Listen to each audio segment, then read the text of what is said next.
여러분, 혹시 이 사실 알고 계셨습니까? 우리나라 60대 이상 어르신 10명 중 7분 이상이, 정확히 말하면 76%가 지방간을 갖고 계십니다. 10명 중 7분이 넘습니다. 이게 얼마나 충격적인 숫자인지 아시겠습니까? 건강검진 받으러 가면 의사 선생님이 간에 기름기가 좀 있으시네요 하고 가볍게 한마디 하고 넘어가는 경우 많으시죠. 그래서 대부분 나이 들면 다 그런 거 아니야? 하고 대수롭지 않게 넘기십니다. 그런데요, 오늘 이 이야기를 끝까지 들으시면 그 생각이 얼마나 위험한 생각이었는지 소름이 돋으실 겁니다. 지방간은 조용합니다. 아프지도 않고 불편하지도 않습니다. 그래서 더 무서운 겁니다. 소리 없이 다가와서 간을 망가뜨리고 혈당을 올리고 혈관까지 막아버립니다. 하나가 아니라 3가지를 동시에 공격합니다. 그런데 더 놀라운 건요, 이걸 동시에 잡아줄 수 있는 음식이 우리 부엌에, 우리 냉장고에 아주 가까이에 있다는 사실입니다. 바로 부추와 두부입니다. 에이, 부추, 두부, 그걸 누가 모르나.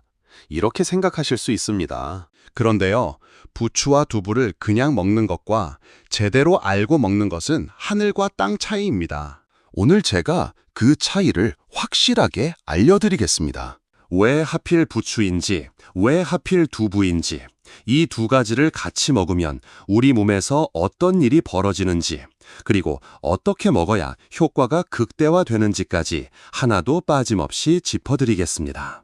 절대로 중간에 끄지 마시고 끝까지 들어주십시오.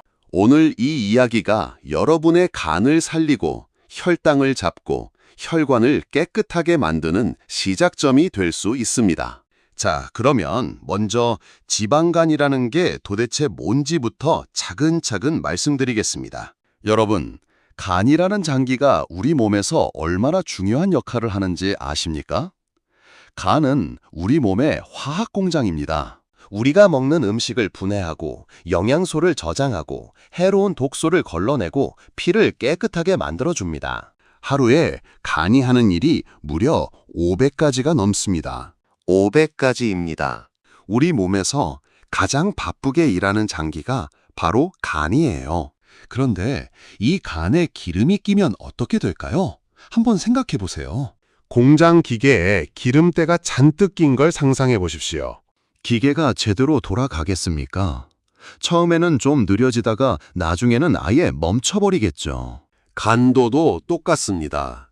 간세포 하나하나에 기름방울이 차곡차곡 쌓이면 간이 제 일을 못하게 됩니다. 정상적인 간에도 약반의 지방은 있습니다. 이건 정상입니다.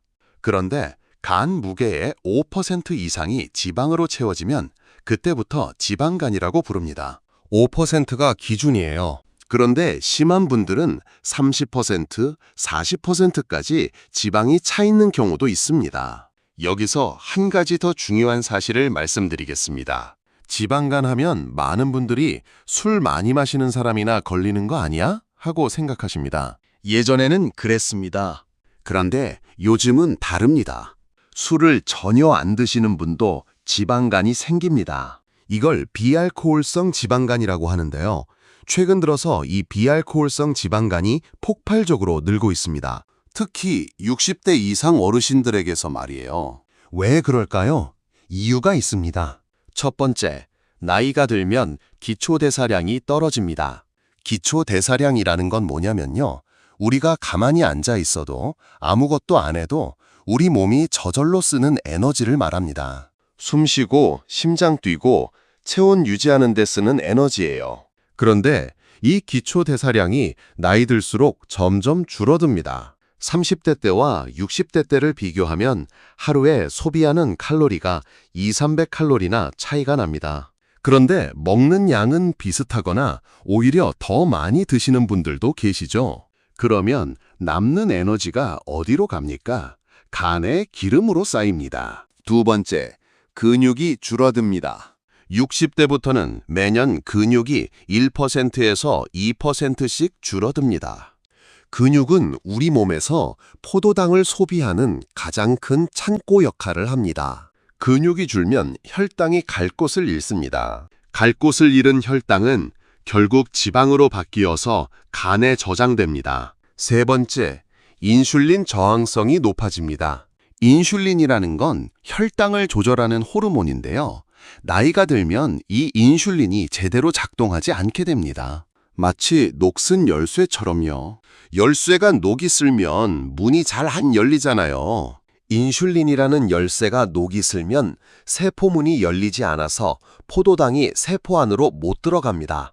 그러면 혈당은 높아지고 남는 포도당은 전부 지방으로 바뀌어서 간에 쌓이는 겁니다. 이 세 가지가 겹치니까 60대 이상에서 지방간이 76%라는 충격적인 숫자가 나오는 거예요. 그런데 여러분, 여기서 나는 괜찮겠지 하고 넘어가시면 안 됩니다. 왜 안 되는지 지금부터 말씀드리겠습니다. 이 부분이 정말 중요합니다. 지방간을 방치하면 어떻게 되는지 아십니까? 단계를 말씀드릴게요. 첫 번째 단계, 단순 지방간입니다. 간에 기름이 좀 끼어 있는 상태예요. 이때는 아무런 증상이 없습니다. 아프지도 않고 불편하지도 않습니다. 대부분의 어르신들이 여기에 해당하시고 바로 이 단계에서 별거 아니네 하고 넘기십니다. 두 번째 단계, 지방간염입니다. 간에 쌓인 지방이 간세포를 자극해서 염증이 생깁니다. 간세포가 하나둘씩 망가지기 시작합니다. 그래도 아직 뚜렷한 증상은 없는 경우가 많습니다. 피로감이 좀 더 심해지고 소화가 잘 안 되는 정도예요. 그런데 이걸 그냥 나이 들어서 그런가 보다 하고 넘기시는 분이 대부분이십니다. 세 번째 단계, 간 섬유화입니다. 여러분, 상처가 나면 딱지가 않잖아요. 간에도 같은 일이 벌어집니다. 염증 때문에 망가진 간세포 자리에 딱딱한 섬유 조직이 들어찹니다. 말랑말랑하던 간이 점점 딱딱하게 굳어갑니다. 네 번째 단계, 간경화입니다. 간이 완전히 딱딱하게 굳어버린 상태입니다. 이 단계까지 오면 되돌리기가 매우 어렵습니다. 간경화가 오면 간암으로 발전할 위험이 급격하게 높아집니다. 단순 지방간에서 간암까지. 이 과정이 하루아침에 일어나는 건 아닙니다. 10년, 20년에 걸쳐서 천천히 아주 조용하게 진행됩니다. 그래서 침묵의 장기라고 부르는 겁니다. 간은 아파도 아프다고 소리를 지르지 않습니다. 80%가 망가져도 묵묵히 일합니다.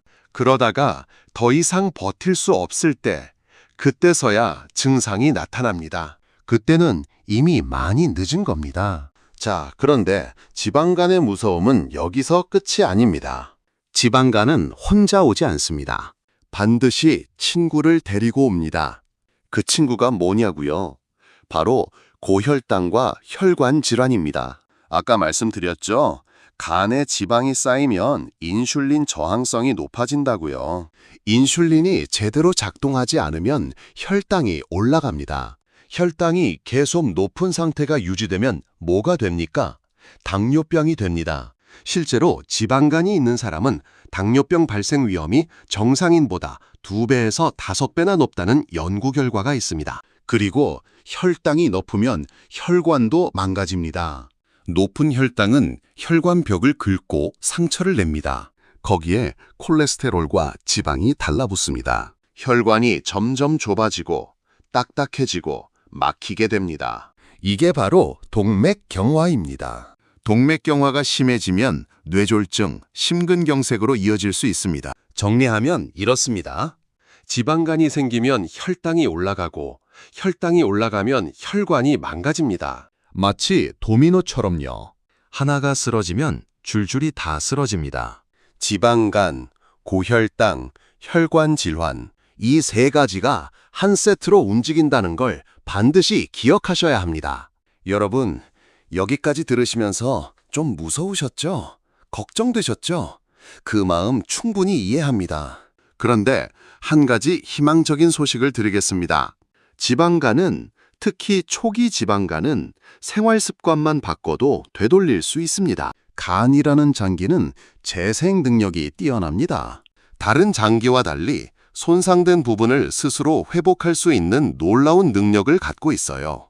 우리가 간에게 좋은 환경만 만들어주면 간은 알아서 회복합니다. 그러면 어떻게 해야 할까요? 약을 먹어야 합니까? 병원에 가야 합니까? 물론 정기검진은 중요합니다. 하지만 그보다 더 중요한 건 매일매일 우리가 먹는 음식입니다. 음식이 약이 될 수 있습니다. 실제로 음식만 바꿨는데 지방간 수치가 정상으로 돌아온 사례가 수없이 많습니다. 자, 이제 드디어 오늘의 핵심 주인공이 등장할 차례입니다. 바로 부추와 두부입니다. 이 두 가지가 왜 지방간과 혈당, 혈관 건강에 그렇게 좋은 건지 하나씩 천천히 설명드리겠습니다. 먼저 부추 이야기부터 해보겠습니다. 여러분, 부추 좋아하십니까? 부추전, 부추무침, 부추김치. 한국 사람 치고 부추 안 좋아하시는 분이 거의 없으시죠? 밥 반찬으로도 좋고, 찌개에 넣어도 좋고, 전으로 부쳐도 좋고. 그런데 이 부추가 단순한 채소가 아닙니다. 예로부터 부추를 뭐라고 불렀는지 아십니까? 기양초라고 불렀습니다. 양기를 북돋우는 풀이라는 뜻이에요. 동의보감에서는 부추를 간의 채소라고 기록하고 있습니다. 간에 좋은 채소라는 뜻이에요. 옛날 어른들이 괜히 부추를 즐겨 드신 게 아닙니다. 자, 그러면 부추가 구체적으로 우리 몸에서 어떤 일을 하는지 말씀드리겠습니다. 첫 번째, 부추에는 알리신이라는 성분이 풍부합니다. 알리신, 이름이 좀 어렵죠? 쉽게 말씀드릴게요.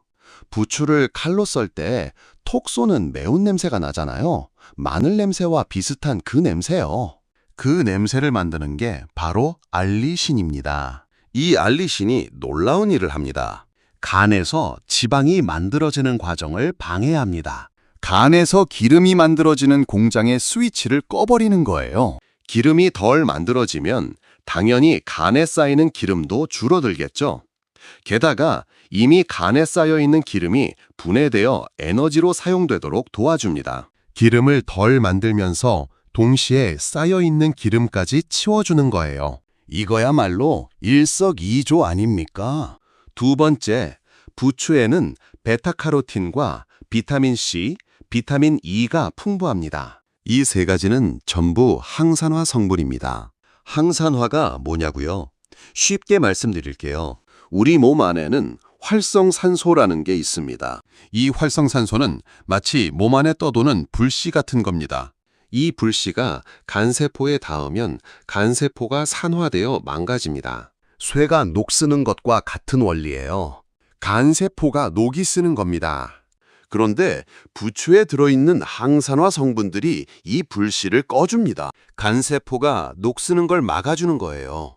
지방간이 지방간염으로 발전하는 가장 큰 원인이 바로 이 산화 스트레스, 즉 활성산소에 의한 세포 손상입니다. 부추를 꾸준히 드시면 이 과정을 늦출 수 있습니다. 세 번째, 부추에는 식이섬유가 풍부합니다. 부추 100g에 식이섬유가 약 2.5g에서 3g 정도 들어 있습니다. 식이섬유가 왜 중요하냐고요? 식이섬유는 우리가 먹은 음식에서 지방과 당분이 흡수되는 속도를 늦춰줍니다. 마치 고속도로에 있는 과속 방지턱 같은 거예요. 음식물이 장을 통과할 때 식이섬유가 과속 방지턱 역할을 해서 지방과 당분이 천천히 흡수되게 합니다. 그러면 혈당이 갑자기 확 올라가는 걸 막아줍니다.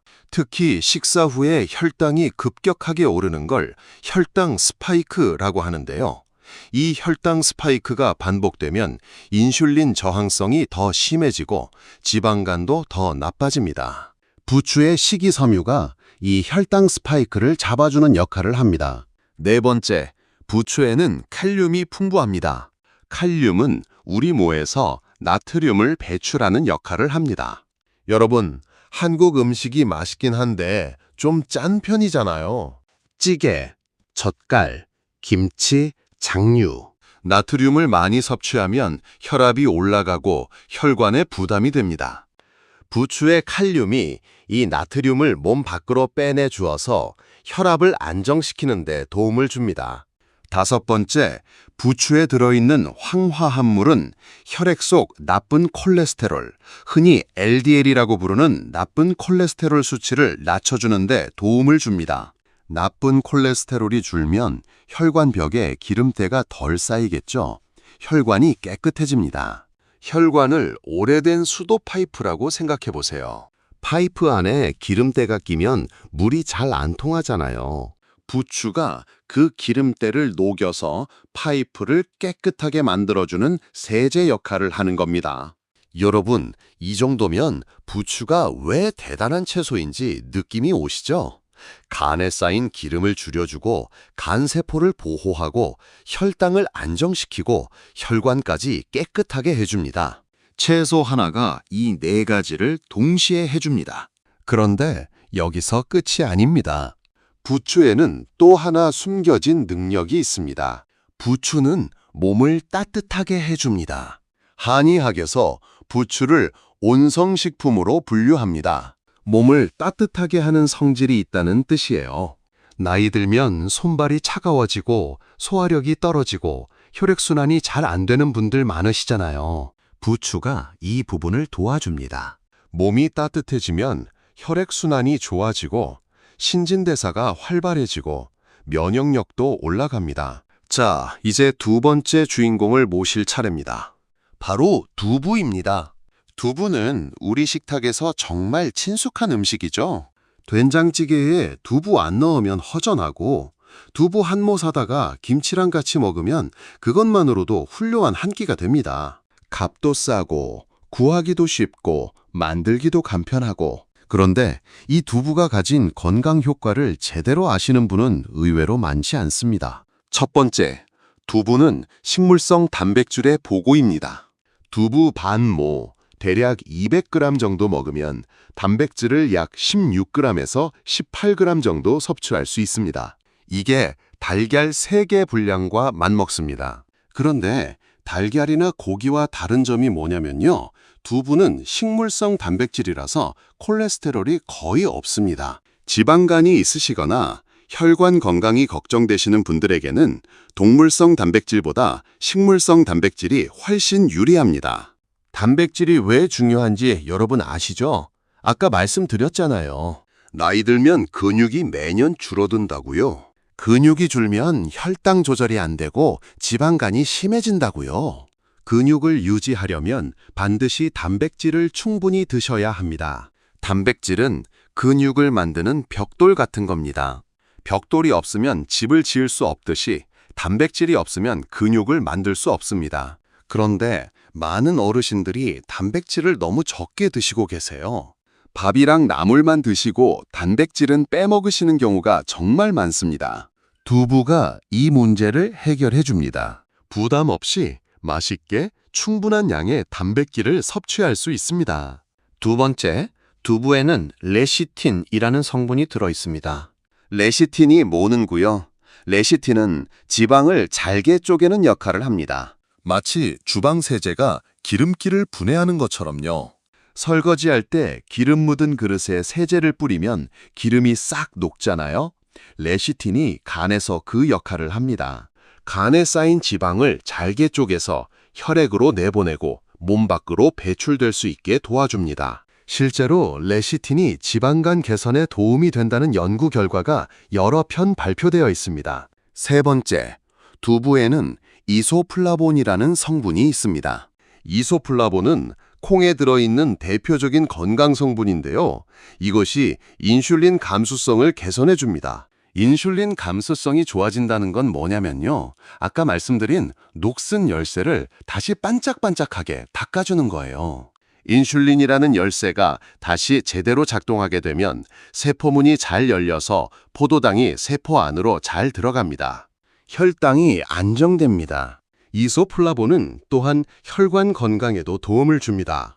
혈관벽의 탄력을 유지시켜주고 혈관 안쪽에 기름때가 쌓이는 걸 억제해줍니다.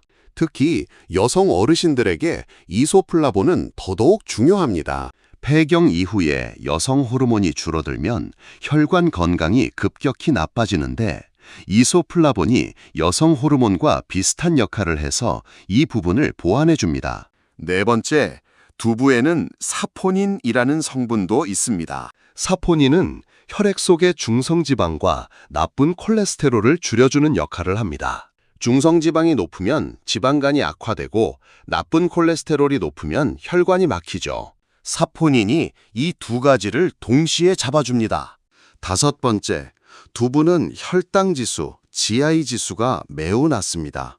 GI, 지수라는 건 그 음식을 먹었을 때 혈당이 얼마나 빨리 올라가느냐를 숫자로 나타낸 겁니다. 흰쌀밥의 GI 지수가 약 80이 넘는 반면 두부는 약 42 정도밖에 안 됩니다.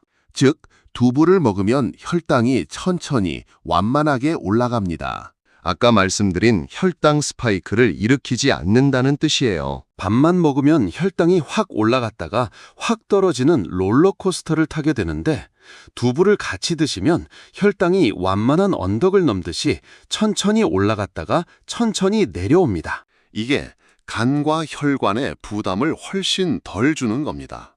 자, 여기까지 들으시면 부추와 두부가 각각 얼마나 좋은 음식인지 이해가 되시죠? 그런데 여러분, 진짜 대단한 건 이 두 가지를 같이 먹었을 때입니다. 부추와 두부를 함께 먹으면 서로의 효과를 배가시켜주는 시너지 효과가 생깁니다. 이걸 영양학에서는 영양 시너지라고 부릅니다. 쉽게 말하면 1 더하기 1이 2가 아니라 3이 되고 4가 되는 거예요. 어떤 시너지가 생기는지 하나씩 말씀드리겠습니다. 첫 번째 시너지, 간 해독 능력 극대화입니다. 부추의 알리신이 간의 해독 효소를 활성화시킵니다. 동시에 두부의 레시틴이 간에 쌓인 지방을 분해합니다. 부추가 간의 해독 공장 기계를 켜주고 두부가 공장 안에 쌓인 기름때를 청소하는 겁니다. 두 가지가 동시에 작동하니까 간이 훨씬 빠르게 깨끗해집니다. 두 번째 시너지, 혈당 안정 효과 극대화입니다. 부추의 식이섬유가 당분 흡수를 늦추고 두부의 단백질이 혈당이 급격하게 오르는 것을 막아줍니다. 여기에 두부의 이소플라본이 인슐린 감수성까지 높여주니 혈당 관리가 3중으로 이루어지는 셈입니다. 세 번째 시너지, 혈관 청소 능력 극대화입니다. 부추의 황화 환물이 나쁜 콜레스테롤을 줄이고 두부의 사포닌이 중성지방을 낮춰줍니다. 혈관을 막는 두 가지 주범을 동시에 제거하는 거예요. 마치 배수구를 청소할 때 한쪽에서는 뚫어뻥으로 밀어내고 다른 쪽에서는 세정제로 녹이는 것과 같습니다. 양쪽에서 동시에 공격하니까 효과가 훨씬 좋죠. 네 번째 시너지, 영양소 흡수 효율 증가입니다. 부추에 들어있는 비타민C는 두부의 철분 흡수를 도와줍니다. 나이 들면 철분이 부족해서 빈혈이 오시는 분들 많으시잖아요. 부추와 두부를 같이 드시면 철분 흡수율이 높아져서 빈혈 예방에도 도움이 됩니다. 다섯 번째, 부추의 비타민 K가 두부의 칼슘 흡수를 도와줍니다. 두부에는 칼슘도 꽤 들어있거든요. 뼈 건강이 걱정되시는 어르신들에게 이건 정말 반가운 소식입니다. 여러분, 부추와 두부 하나하나도 훌륭한데 같이 먹으면 이렇게 효과가 몇 배로 커진다니 놀랍지 않습니까? 자, 그러면 이제 가장 중요한 이야기를 해보겠습니다. 어떻게 먹어야 효과가 가장 좋은지 실제 생활에서 바로 실천할 수 있는 방법을 알려드리겠습니다. 첫 번째 방법, 부추 두부 무침입니다. 이것이 가장 간편하고 효과도 좋은 방법입니다. 두부 반모를 적당한 크기로 깍둑 썰기 하시고요. 부추 한 줌을 3cm 정도로 썰어주세요. 끓는 물에 두부를 살짝 데쳐서 물기를 빼시고 부추는 생으로 준비합니다. 여기에 참기름 한 숟가락, 깨소금 조금, 간장 반 숟가락 정도 넣고 살살 묻혀주시면 됩니다. 여기서 중요한 포인트가 있습니다. 부추는 가능하면 생으로 드시거나 아주 살짝만 데치세요. 왜냐하면 부추의 핵심 성분인 알리신은 열에 약하기 때문입니다. 너무 오래 볶거나 삶으면 알리신이 파괴됩니다. 마치 비타민 C가 열에 약한 것과 같은 원리예요. 그래서 부추를 넣을 때는 불을 끄기 직전에 넣거나 아예 생으로 드시는 게 가장 좋습니다. 두 번째 방법, 부추두부 된장국입니다. 된장국 끓이실 때 두부를 넣고 끓이시잖아요. 여기에 부추를 마지막에 넣어주시면 됩니다. 국이 다 끓고 나서 불을 끄기 직전에 부추를 확 넣고 한 번만 살짝 저어주세요. 이렇게 하면 알리신이 덜 파괴되면서도 부추의 향긋한 맛이 국물에 배어들어서 맛도 좋아집니다. 된장에도 콩 발효 성분이 들어있어서 간 건강에 도움이 됩니다. 두부에 된장에 부추까지 합치면 간을 위한 삼총사가 한 그릇에 모이는 셈이에요. 세 번째 방법, 부추두부전입니다. 두부를 으깨서 부추와 섞고 여기에 달걀 하나와 밀가루 조금만 넣어서 전을 부치는 겁니다. 이때 기름은 들기름이나 올리브유를 사용하시면 더 좋습니다. 들기름에는 오메가3 지방산이 풍부해서 혈관 건강에 추가 도움을 줍니다. 그런데 전을 부칠 때 주의하실 점이 있습니다. 기름을 너무 많이 쓰지 마세요. 지방간 관리가 목적인데 기름을 펑펑 쓰면 본말이 전도되잖아요. 프라이팬에 기름을 얇게 두르고 약불에서 천천히 붙여주세요. 겉은 바삭하고 속은 부드러운 건강한 부추두부전이 완성됩니다. 네 번째 방법, 두부 부추 볶음입니다. 두부를 한 입 크기로 잘라서 팬에 먼저 살짝 구워주세요. 두부 겉면이 노릇해지면 간장, 마늘 조금 넣고 마지막에 부추를 넣어서 살짝만 볶아주세요. 부추를 넣은 후에 30초 이상 볶지 마세요. 30초입니다. 이것만 기억하셔도 알리신 손실을 최소화할 수 있습니다. 다섯 번째 방법, 아침 두부 한 접시에 부추즙 한 잔입니다. 아침에 입맛이 없으신 분들에게 추천드립니다. 연두부 한 모를 그릇에 담고 간장 살짝 뿌려서 드시면서 부추를 착즙기에 넣어 짜는 즙을 한 잔 곁들이는 겁니다. 부추즙이 좀 맵고 쓸 수 있으니까 여기에 사과 반 개나 당근 약간을 같이 넣어서 갈면 맛이 한결 부드러워집니다. 이 한 잔이면 아침부터 간과 혈당을 위한 영양소가 쏙쏙 들어갑니다. 자, 이제 먹는 방법을 알려드렸으니 한 가지 더 중요한 걸 말씀드리겠습니다. 먹는 양과 시간입니다. 부추는 하루에 한 줌 정도, 대략 50g에서 100g이면 충분합니다. 부추가 좋다고 해서 너무 많이 드시면 위장에 부담을 줄 수 있습니다. 부추는 성질이 따뜻한 음식이라서 한꺼번에 너무 많이 드시면 속이 쓰리거나 가슴이 답답한 느낌이 들 수 있어요. 특히 평소 위산이 많으시거나 역류성 식도염이 있으신 분들은 부추를 한 번에 많이 드시지 마시고 소량씩 나눠서 드시는 게 좋습니다. 두부는 하루에 반 모에서 한 모, 대략 150g에서 300g 정도가 적당합니다.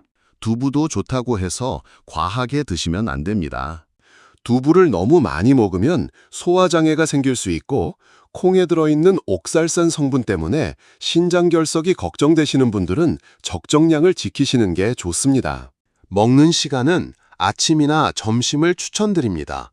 저녁보다는 낮에 드시는 게 혈당 관리에 더 효과적입니다. 낮에는 활동량이 많으니까 먹은 음식이 에너지로 잘 소비되지만 저녁에 먹으면 활동량이 줄어서 남는 에너지가 지방으로 저장될 수 있거든요.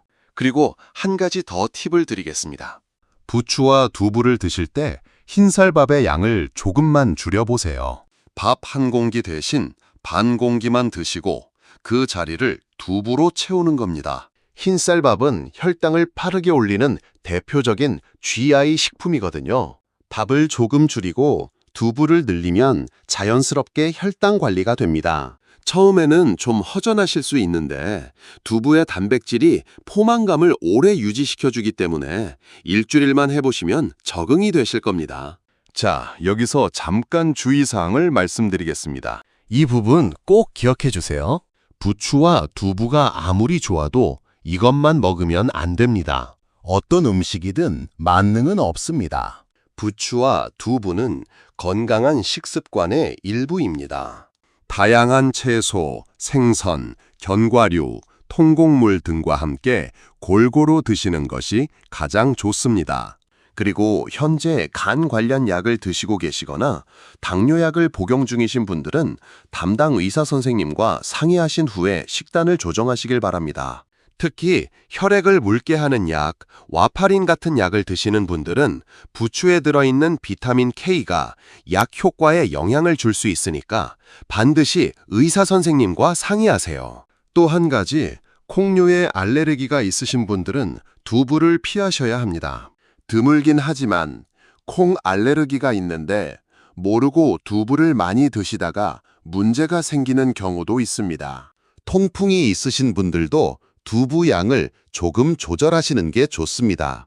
콩에 들어있는 퓨린 성분이 통풍을 악화시킬 수 있거든요. 물론 두부는 콩을 가공하는 과정에서 퓨린이 많이 줄어들기 때문에 콩 자체보다는 괜찮지만 통풍이 심하신 분들은 하루 반모 이내로 드시는 것을 권해드립니다. 자, 이제 부추와 두부 이야기는 충분히 해드렸으니 지방간을 잡기 위해 식습관 외에 더 신경 쓰셔야 할 부분들을 추가로 말씀드리겠습니다. 부추와 두부만으로 모든 게 해결되면 좋겠지만 생활 습관 전체를 같이 바꿔야 효과가 제대로 나타납니다. 첫 번째, 걷기 운동을 꼭 하셔야 합니다. 하루 30분 이상, 주 5회 이상 걸으시는 게 좋습니다. 걷기 운동이 지방간 개선에 정말 효과적이라는 연구 결과가 수없이 많습니다. 걸으면 근육이 포도당을 사용하면서 혈당이 내려가고 간에 쌓인 지방이 에너지로 소비됩니다. 그런데 여기서 중요한 게 있습니다. 그냥 느릿느릿 걸으시면 효과가 반으로 줄어듭니다. 약간 숨이 찰 정도의 속도, 대화는 할 수 있지만 노래는 부르기 어려운 정도의 빠르기로 걸으셔야 합니다. 이 정도 강도를 중강도 운동이라고 하는데요. 이 중강도 걷기가 간에 쌓인 지방을 태우는데 가장 효과적입니다. 처음부터 30분이 힘드시면 10분부터 시작하셔도 됩니다. 10분 걷고 5분 쉬고 또 10분 걷고 이렇게 하셔도 효과가 있습니다. 중요한 건 꾸준히 하시는 겁니다. 두 번째, 과당 섭취를 줄여야 합니다. 과당은 과일이나 달콤한 음료에 많이 들어있는 당분인데요. 이 과당이 간에서 직접 지방으로 전환됩니다. 포도당은 온몸의 세포에서 사용되지만 과당은 거의 전부 간에서 처리됩니다. 그래서 과당을 많이 먹으면 간에 기름이 빠르게 쌓입니다. 과일이 건강에 좋다고 해서 과일을 너무 많이 드시는 분들이 계십니다. 과일은 비타민과 섬유질이 풍부해서 적당히 드시면 좋지만 하루에 2주먹 이상은 넘기지 않는 게 좋습니다. 특히 포도, 바나나, 망고처럼 당분을 조절하셔야 합니다. 그리고 시중에 파는 과일 주스는 가능하면 피하세요. 과일 주스에는 섬유질은 빠지고 과당만 농축되어 있어서 간에 부담을 줍니다. 세 번째, 술은 줄이시거나 가능하면 끊으시는 게 좋습니다. 비알코올성 지방간이라도 술을 마시면 상태가 급격히 나빠질 수 있습니다. 알코올은 간이 처리해야 하는 독소거든요. 이미 지방 때문에 힘들어하는 간에 알코올이라는 짐까지 지우면 간이 버틸 수가 없습니다. 반주 한 잔 정도는 괜찮지 않겠느냐고 생각하실 수 있는데요. 지방간이 있는 상태에서는 소량의 알코올도 간에 부담이 됩니다. 쉬운 결정은 아니겠지만 건강을 위해서 한번 생각해 보시길 부탁드립니다. 네 번째, 충분한 수면이 필요합니다. 잠이 부족하면 간의 회복 능력이 떨어집니다. 우리가 자는 동안 간은 그날 쌓인 독소를 처리하고 손상된 세포를 수리합니다. 잠을 제대로 못 자면 이 수리 작업이 중단되는 거예요. 하루 7시간에서 8시간 정도 주무시는 것을 권해드립니다. 잠이 잘 안 오시는 분들은 저녁 식사 후에 가벼운 산책을 하시고 잠자리에 드시기 1시간 전에는 핸드폰이나 텔레비전을 끄시는 게 도움이 됩니다. 다섯 번째, 스트레스 관리입니다. 스트레스를 받으면 코르티솔이라는 호르몬이 분비됩니다. 이 코르티솔이 혈당을 올리고 내장 지방을 늘리고 간에 지방을 쌓이게 합니다. 스트레스가 직접적으로 지방간을 악화시킬 수 있다는 뜻이에요. 마음에 안 드는 일이 있어도 너무 속에 담아두지 마시고 산책도 하시고 좋아하시는 음악도 들으시고 친구분들과 이야기도 나누시면서 마음을 편안히 하시는 게 중요합니다. 자, 이제 마지막으로 한 가지만 더 말씀드리고 마무리하겠습니다. 많은 분들이 건강 정보를 들으시고 좋은 건 알겠는데 그래서 내가 뭘 해야 되는 거야? 하고 막막해 하시는 경우가 있습니다. 그래서 제가 오늘부터 바로 실천하실 수 있는 아주 간단한 계획을 하나 드리겠습니다. 오늘 장 보실 때 부추 한 단과 두부 2모만 사오세요. 부추 한 단이면 대략 3, 4일 정도 드실 수 있고 두부 2모면 2, 3일 정도 드실 수 있습니다. 합쳐봐야 얼마 안 됩니다. 부추 한 단에 1,000원 내외, 두부 한 모에 1,500원에서 2,000원 정도면 됩니다. 비싼 건강보조식품 살 필요 없습니다. 비싼 영양제 먹을 필요 없습니다. 우리 부엌에 있는 이 소박한 2가지가 여러분의 간과 혈당과 혈관을 지켜줍니다. 내일 아침 연두부 반 모에 간장 살짝 뿌려서 한 접시 드시고 점심이나 저녁에 부추를 넣은 된장국 한 그릇 드셔보세요. 그게 시작입니다. 거창할 것 없습니다. 이 작은 한 끼가 시작이고 이 한 끼가 모여서 여러분의 간을 살리고 혈당을 잡고 혈관을 깨끗하게 만들어줍니다. 여러분, 지방간이라는 진단을 받으셨다고 해서 혹은 혈당이 좀 높다는 소리를 들으셨다고 해서 너무 걱정하지 마십시오. 우리 몸은 생각보다 회복력이 좋습니다. 특히 간은 재생 능력이 뛰어난 장기입니다. 올바른 음식을 먹고 꾸준히 걷고 충분히 쉬어주면 간은 반드시 좋아집니다. 60대라서 늦은 게 아닙니다. 70대라서 늦은 게 아닙니다. 80대라도 늦지 않았습니다. 오늘이 나머지 인생 중에서 가장 젊은 날입니다. 오늘 시작하시면 됩니다. 부추와 두부라는 이 소박하지만 강력한 2가지 음식으로 여러분의 건강한 내일을 만들어 가시길 진심으로 응원드립니다. 오늘도 긴 이야기 끝까지 들어주셔서 정말 감사합니다. 이 내용이 도움이 되셨다면 주변에 건강이 걱정되시는 분들에게도 꼭 알려주세요. 여러분 한 분 한 분의 건강을 진심으로 응원합니다. 다음에 또 좋은 건강 이야기로 찾아뵙겠습니다. 항상 건강하시고 행복하십시오.